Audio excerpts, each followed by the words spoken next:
Ladies, listen to me. Listen to me. If you want to create an existential crisis in the life of your husband, your boyfriend, or your man, Call him or text him call and him in the talk middle of the about day or it. text him and say, when you get home, we We need need to to talk. talk. It's over. He's done. He won't be productive. No, that's not how you do it. But you have to learn and Mhm. be intentional to say, let me walk away, give this person space and Mhm. time Mhm. versus trying to make my point or trying to consistently agitate the situation, knowing this is sacred silence. That sometimes people just need to be left Mhm. alone until they're ready to I have the like how you conversation. called that.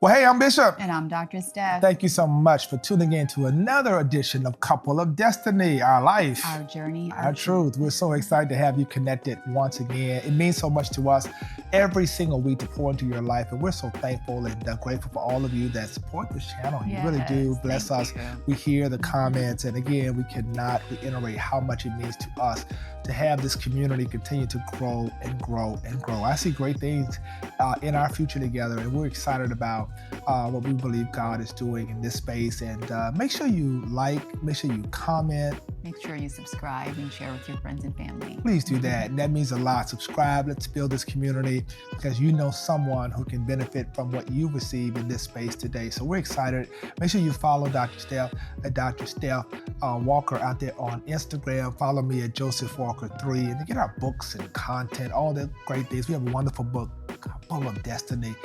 Becoming a Couple of Destiny will bless you. Make sure you go to josephwalker3.org. Get that. It'll be a tremendous blessing, and all the other books and things out there that we believe can pour into your life. We're excited and grateful for this episode today because it's something that I believe, babe, is important to really kind of tackle. And it's about really sacred silence versus strategic speech. Hmm. Like, What does that mean in terms well, of like are relationships? there In moments, terms of yeah, what? everything. Mm-hmm. Are there moments in which you just need to learn how to be quiet? For sure. Or are there moments in which you have to know when To to speak up speak? and speak out. Yeah. Well, I think both, right? Okay. All I right. think it's just discerning which moments are which, Hmm. right? People oftentimes miss opportunities because they don't speak up, Okay. right? Mm-hmm. They Mm-hmm. miss windows. Um, as a child, we learn this: speak up, use your voice, Mhm. those kinds of things. But also, I think people miss opportunities when they don't know how to shut up. One of the things I learned, We had one, this conversation this morning oh in our own God, home. Yes. right. You got to know when to Mhm. shut up, because an Mhm. empty barrel is the one that makes the most noise. And you have to be strategic in terms of in business, in relationships, in life, on knowing Mhm. exactly when Mhm. to speak. Mhm. The Bible says, as Proverbs 25:11, a word fitly spoken, it's like, apples of gold and pitchers of silver. Mhm. Like to be able to speak appropriately is a beautiful thing if Yes. it's properly spoken. Yeah. There's a Yeah. way to say a thing. Well, there's a time, a place, Okay. and a way, right? And so I think timing is important, especially when it comes to relationships. Like you don't want to when you're. I think a lot of people are afraid to have difficult conversations. Hmm. And I think in relationships, especially like romantic relationship, boyfriend, girlfriend, husband, wife, like whatever. I think what frequently ends up happening is one extreme or the other. So I don't want to hurt his feelings, so I'm not going to say that. I don't want to hurt her feelings, so I don't want to say this. Or, you know what? It's not that big of a deal. Forget it. I'm just not going to say anything. When you don't say anything and you don't speak up in loving ways, eventually those things build inside of you and it builds resentment because you weren't heard and you never had the proper say or Hmm. opportunity to express your feelings or emotions. Hmm. And I feel like eventually, no matter how kind we're trying to be, it builds a silent resentment, almost like a silent cancer that continues to grow. But on the flip side, if you don't speak up when it explodes, it's not necessarily the other person's fault because they didn't know because the conversation was never had. Does that make Oh, it sense? makes a lot of sense. And so on the flip side, the other extreme is constantly nitpicking and saying something about everything. And the reality is, one thing that we had to learn in our marriage is Yeah. like everything is not important. Yeah. Yeah. Like Choose your no battles. one's Yeah. Yeah. Nobody died. yeah, Yeah. exactly. No one's bleeding. It's not an emergency. You don't have to go to the hospital. Yeah. Like sometimes it's better, and it's not about remaining silent forever, but to pick your battles and not talk about it today, not talk about it right now, not talk about it in this moment. And ladies, frequently we wait till our husbands or significant others get home and we're like, yeah, yeah, yeah, yeah, yeah, yeah," as soon as they walk through the Oh my door. God. Like, give them the space and grace to like decompress Yeah. and like get Yeah. home and He's out there feel fighting in the love for ring all day moment. long. He's out there fighting. Boom, boom, boom. He comes home. He wants to sit in the corner and get a glass of water and be encouraged. And as soon as he walks in your door, you're like, yeah, yeah, yeah, yeah, yeah, yeah, yeah. And you wonder why he's on the rooftop because the Bible says that. Like, goes to the basement and goes to the rooftop because it's like a drip of Dripping. water. Like it's like, we're reading a great book. We just read a great book at our book club. Yeah. The Next Conversation, Yeah. Jefferson Fisher. He talks about the next conversation and how what you just talked about is so important, right? Knowing when to speak and really understanding. I think there's a level of empathy that needs to happen when we speak. And let me break that down. Yeah. So, for example, when you speak about a particular thing and a person perhaps may not be ready to talk about the thing you're talking about, but they react to the conversation and go down a rabbit hole. You're like, why are we talking about that and that and that? Because you begin to realize that there's something else going on with the person. There's frequently something else going on. Yes, so that's not the real conversation. Yeah, like Right. basically what he's saying is, have you ever noticed that you or your significant, and even if they're not, maybe it's platonic friend, you Yeah. start the conversation trying to address one issue. Yeah. And within 2 or 3 minutes, you didn't spiral Yeah. down this rabbit Because hole. it's called ignition. You've ignited something else. You Yes. start going down this rabbit hole. Well, then you need to talk about this. And what about when you did this? And what about when and none of that is the issue. The original topic is the issue. But you're 10 streets away, 5 chapters away, Man. usually in the distant past, Yeah. talking about things that don't even matter Yeah. or don't pertain to the issue, as if the conversation is running away from the topic, right? Or sometimes you come home. Have you ever found yourself arguing over the remote control or arguing over what's in the refrigerator or not what's in the refrigerator? Telling the truth, huh? Our life, our journey, our This one. And it's not even Remote about control. that. It's not even that. It's We've not even that. learned that when we start noticing that we're going down this slippery Dig slope of deeper. nonsense, Something we just stop. And I'm the one that's like, wait, stop. Like, what's going on? what is going on here? Clearly, that's not the issue. So we're about to, threaten to get a divorce over the cheese in the refrigerator. Like that's silly. It And doesn't the make point in sense. that is, and when I talk about empathy, Yeah. is being aware Yeah. that a person may be carrying something unrelated to the Yeah. entire conversation you're trying to Yeah. have.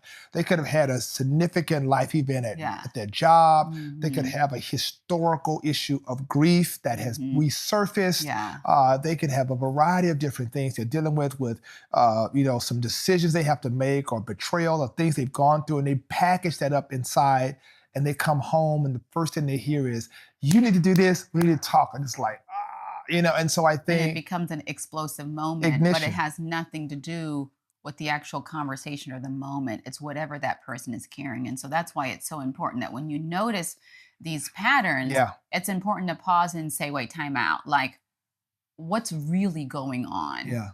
Like, what is causing you to have this type of, implosive or explosive reaction to something that shouldn't, in theory, be that significant? Having the wisdom, though, to de-escalate Yeah. and to pause. We've had to learn that. Yeah. Yeah. It's Yeah. something you have to learn. It's not just something you're going to do organically. You have to learn Mhm. and be intentional to say, let me walk away, give this person space and Mhm. time Mhm. versus Mhm. trying to make my point or trying to consistently agitate the situation, knowing this is sacred silence. That sometimes people just need to be left Hmm. alone until they're ready to I have the like how you conversation. called that sacred silence Sacred because silence. that means it's like it's necessary, sacred, it's important, sacred, it's um, sort of like that God given moment of grace Yeah. almost. Yeah. You know, when you look at that in a dualistic perspective, from heaven to us and from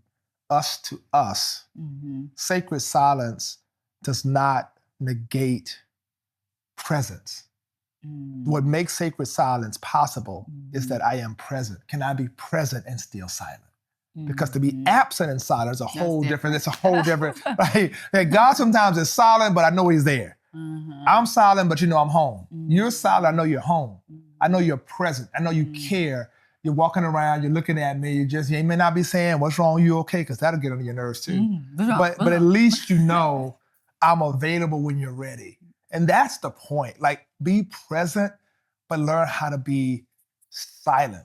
I teach this to the folks who I mentor who go into hospital settings and go visit people. And sometimes when an acute Hmm. crisis has happened, some I've traumatic seen that. experience, you want to come in with all these great theological words and statements, and you come up with stuff like God, knew best, and that. Just sometimes your Just be presence, quiet. just be quiet. Your presence represents the presence of God, and just be there.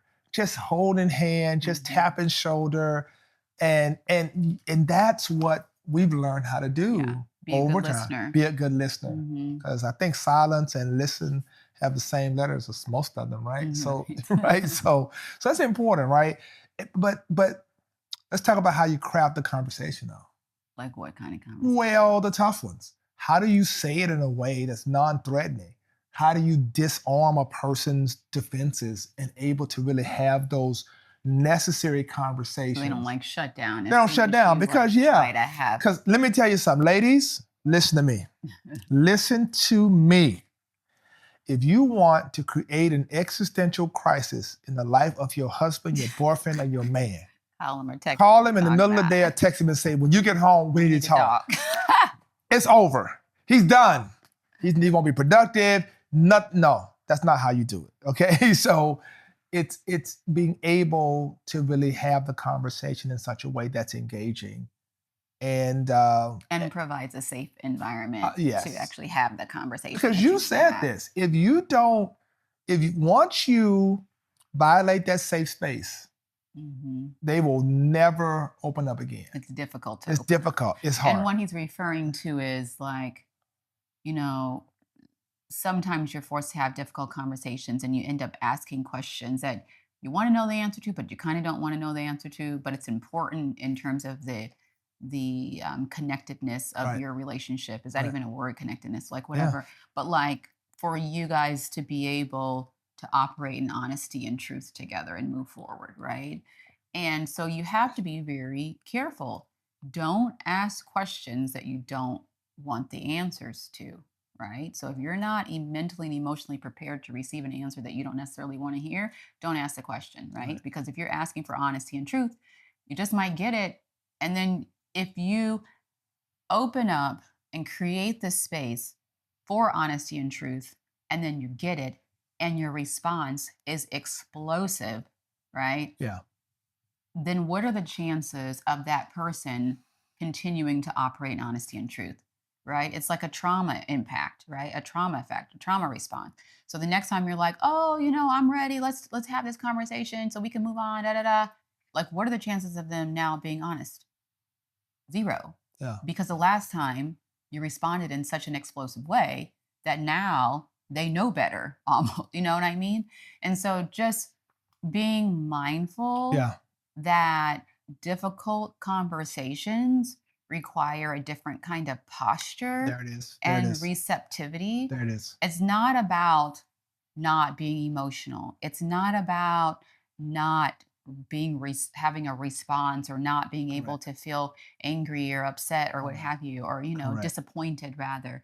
That's not the issue. You can feel all those emotions, but you have to be able to somehow control how you express those emotions. Like we've had difficult conversation, there's tears, somebody's walking away upset or what have you. But at the end of the day, you recognize that you have to be able to say, I know that was difficult for Yeah. you. Yeah.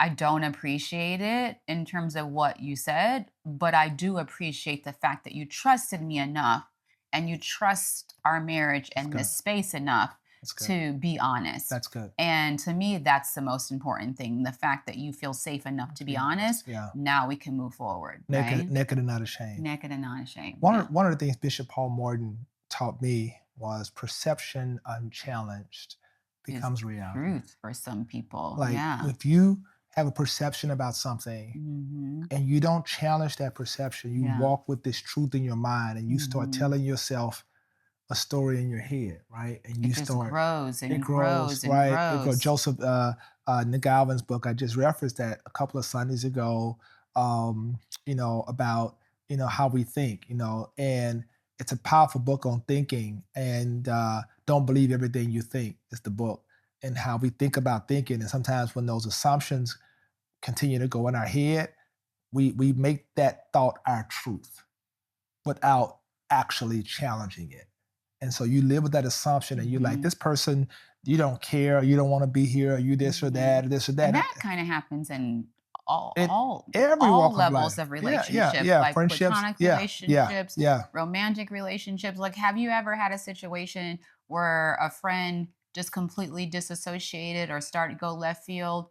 The question is, like, what story are you telling yourself in your head that would make you Yeah. think those That's things, that good. would make you dissociate, right? And then years later, you meet up and they're like, "I'm sorry, I thought this, and" well, why? Yeah. And then why didn't you Why didn't you? Yeah. have the difficult conversation in Conversation. terms of Yeah. asking me what was going on or what happened? Because you would have found out that none of that was Yeah. true. This was all something that you made up in your head. Yeah. And now you've run with it and created this narrative Narrative. that Yeah. doesn't even actually exist. Yeah. Like, not only do they miss out, but you miss out, Yeah. right? And Yeah. so I think it's a two-way street. I think that we all make mistakes, and we all find situations where we're not necessarily as communicative as we should be, or Mhm. properly Oh, I totally agree. communicative, I if totally that agree. makes sense. Yeah. And I think that's the conversation that we're having today. It's really about, like, when is it a good time to be quiet? Do you remain silent forever? No, I don't believe in remaining silent No. forever, because that will just eat you up alive Yeah. inside. Yeah. But I do think having conversations, strategic timing Yeah. of conversations is Yeah, important. yeah, strategic speech. Yeah, yeah, sacred silence, strategic speech, and I think Hmm. that um, I think one of the things that and you leaned in on this. I think it's important. Like you cannot be passive when it comes to addressing these issues. It takes Hmm. courage, and sometimes you have to get out of your feelings and say, "Let me just go and approach this so that I don't start believing what my imagination is telling me or what other people." Because one of the things, if you're not careful, you'll Hmm. start believing what other people how you'll start That's believing what good. someone else has created in their head about someone else without Hmm. you having the courage and I think the empathy and the just respect to come and ask that person, Hmm. mono mono, I want to talk to you. I don't want to believe anything about anybody said about you. I don't want to believe anything anybody said about you other than what you tell me. That's what interesting what that is you your would truth? say that, Yeah. because I have this kind of like unwritten rule for myself in life. Like, if someone asks me about someone Yeah. and my response would be unfavorable, I try to temper my response to that person, especially if they're trying to figure out, okay, should we be friends? Should we do, whatever? Because I never want my experience to taint someone else's experience. And then whatever I say, I'm very specific in saying that's been my experience, but I'm sure they're not like that with everyone. You have to figure out for yourself what kind of That's good. relationship you guys can have, That's good. because you guys might gel and gel well, or you might click it and hit it off. Like, I don't want you to be tainted by my experience. And so sometimes, frequently, I will not if, especially if they're negative details, I won't share all the details, because I really don't want Mm, someone to run with my story, because yeah. my story with that relationship may not be Yeah. your story with that relationship. And I think it takes a level of maturity to see and realize and understand that. Like, I don't want my friends picking their friends based upon my relationships. I want them picking their friends based on their own level of maturity and their own decisions for their own life. Yeah, yeah. Let me share this with you, and I want you to take a deep dive. Apart from this conversation, I want you to do a little research. I want you to go and look, and as AI she'll help you. But do a deep dive on Jesus's interaction with the religious leaders of his day. Mhm. And what you will discover, you will see clearly strategic silence, sacred silence, and strategic speech. There are moments in which Jesus is incredibly expressive. Mhm. He clearly addresses the elephant in the room. He deals with it, calls it out, he confronts it, Mhm. talks about the Pharisees, you're this, you're that. He talks about this, he deals with that. Then there are other moments, Jesus simply just says, well, you say. you say. He's very silent. He doesn't respond to certain things. And one of the things I have learned, everything doesn't need your response. Mhm. Because what I tell people often is you can't quote silence. Yeah. Amen. And so you don't have to feel the need to always respond to everything. Have an opinion Have about an opinion about everything. You can everything. have an opinion, but you don't necessarily need to express your opinion Your every single time. silence is a Mhm. statement. Mhm. Yeah. And honestly, I feel like for example, like even moving into like the workspace, the business space, so Mhm. moving into the boardroom, like Mhm. the people I feel like who speak the least, I feel like get the most respect and people pay the most Yeah, attention they to, do. They do. because when you are intelligent and you're confident, you don't need to be heard all the All the time, time. All the right? time. You Yeah. just speak when you need to, when something needs to be said and it hasn't been said yet. And we're not talking about Correct. the repeaters. The Correct. people are always repeat. Oh, I just want to say I agree with some. No one Correct. asked you like to agree. Correct. Like, but the people who speak when something needs to be said because it hasn't been said, because when they're speaking, they're clearly saying Yeah. something Yeah. of significance Good. that needs to be heard, Mhm. right? Mhm. Versus on the flip side, there's other people in the room, and we all know who those are, that monopolize the conversation and everyone eventually tunes out. Or that, again, that repeater who someone says something and they repeat after them and Yeah. they try to claim the idea for Yeah. themselves, Yeah. like for their own. Does Yeah. that make sense? And Yeah. so, like, there's so many examples of this in the real world where, again, like he said, like that sacred silence is king, right? And so I urge you to figure out, like, where are some areas where you need to work on, where you can practice that sacred silence? Where are those areas where perhaps you need to be more encouraged to speak up and speak out about what's important to you, or what's important to whatever is dealing with your values or your relationships or what have you, so that you're not being walked over or what have you. Dr. Isaac Griggs, the late Dr. Isaac Griggs, man who mentored me, the band director of the Southern University Marching Band, said this one day Mhm. to me in the office, and I never shall forget, and I leave it with you. It's better to be thought a fool Mhm. than to open up your mouth And and remove remove all all doubt. doubt. And Well, doubt. that's this episode today. Hey, sacred silence, strategic speech. Ask God for wisdom. He'll give it to you, according to James. He'll give it to you, and he'll tell you when to speak, when to be quiet. Hope this has blessed you, babe. This is a good one. That's a good one, right? And I pray that it blessed you. I hope that you will make sure you continue to just let us know in the comment section what your thoughts are. Tell us some areas where maybe you are struggling, or things you've done that have been kind of solution oriented around times in which you've learned how to, be empathetic in your speech, or moments in which you've learned how to evolve and when to speak and when not. So let's just have a conversation in the comment section. Thank y'all so much for tuning in. We appreciate it so much. And again, we're grateful for all of you. I'm Bishop. And I'm Dr. And Steph. until next time, peace out. If you were blessed by this video, I want to make sure that you subscribe, comment, like, all those good things. And if you enjoyed this segment, check out this next one.